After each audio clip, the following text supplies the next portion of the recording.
కన్యాకుమారి నుంచి కాశ్మీరీ వరకు దేశవ్యాప్తంగా రాహుల్ గాంధీ చేపట్టిన భారత్ జోడో యాత్ర జనవరి 30న శ్రీనగర్లో ముగిసిన సందర్భంగా సంఘీభావం తెలుపుతూ విశాఖలో ర్యాలీ చేపట్టారు. ఈ ర్యాలీలో పిసిసి అధ్యక్షులు రుద్రరాజుతో పాటుగా కాంగ్రెస్ శ్రేణులు పాల్గొన్నారు. దేశవ్యాప్తంగా ప్రజా ఉద్యమాలను నిర్వహిస్తోందని, దీంట్లో భాగంగా అనకాపల్లిలో నిరసన చేపట్టినట్లు వివరించారు.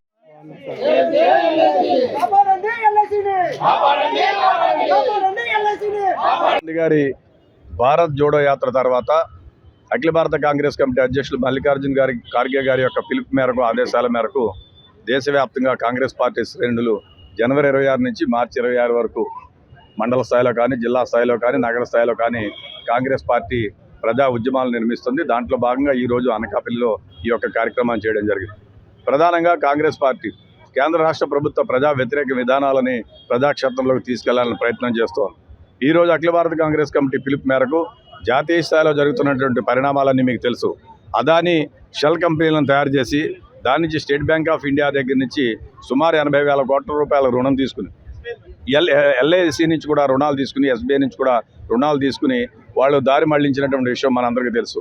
ఈ నేపథ్యంలో ప్రధానమంత్రి ఇటు చట్టసభల్లో, పార్లమెంట్లో కానీ, కేంద్రంలో మరి రాజ్యసభలో కానీ, లోక్సభలో కానీ వారు ప్రథమంగా ప్రధానమంత్రి అయిన తర్వాత పార్లమెంటు నేలను ముట్టుకుని ముద్దు పెట్టుకుని పవిత్రమైనటువంటి దేవాలయం అని చెప్పినటువంటి పరిస్థితి ఈవేళ ప్రజాస్వామ్యంలో పార్లమెంటు సభ్యులందరూ కూడా అడుగుతున్నారు.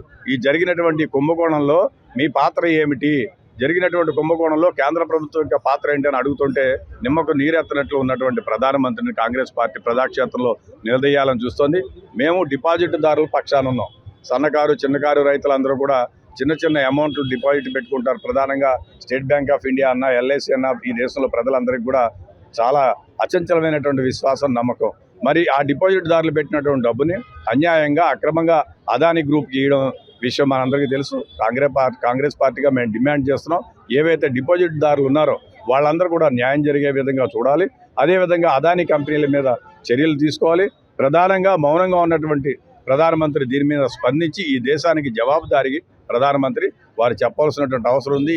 ఈ కంపెనీల్లో మీకు ఉన్నటువంటి వాటా ఎంత, ఈ కంపెనీలో మీకు ఉన్నటువంటి ప్రత్యక్ష పరోక్ష సంబంధాలు ఏంటి? ఎందుకంటే ప్రధానమంత్రి గారు వాడేటువంటి ప్రతి విమానం కూడా అదానీ కంపెనీ నుంచి వచ్చిందే. వారు ప్రధానమంత్రిగా అయిన తర్వాత ప్రప్రథమంగా వారు